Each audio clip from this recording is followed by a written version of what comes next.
আমি জানি না English, I don't no, just একটু চেঞ্জ করলাম। আমি তার নাম জানি না, I don't know his name, তার নামটা যোগ করলাম।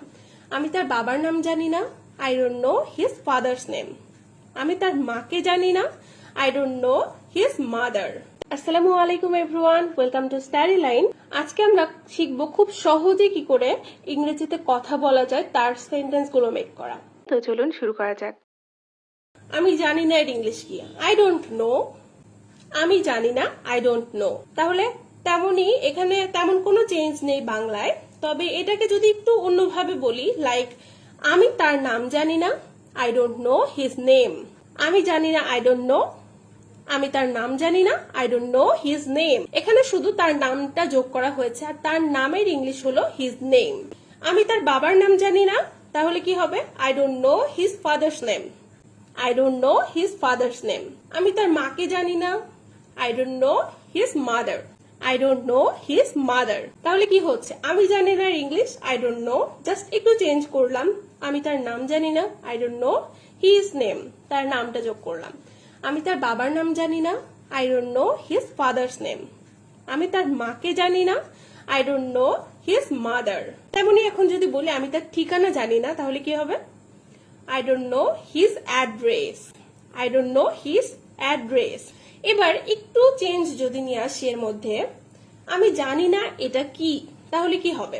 এটা কি, এর ইংলিশটা কি? What is this? তাহলে আমি জানি না এটা কি, I don't know what is this.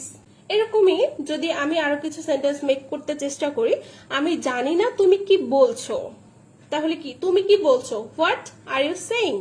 তুমি কি বলছো এর English? What are you saying. তেমনি আমি জানি না তুমি কি বলছো, I don't know what you are you saying. অথবা আমরা বলতে পারি I don't know what you are saying. What are you saying ও বলতে পারি, অথবা হোয়াট ইউ আর সেইং ও বলতে পারি। ঠিক আছে? সে কোথায় যায়?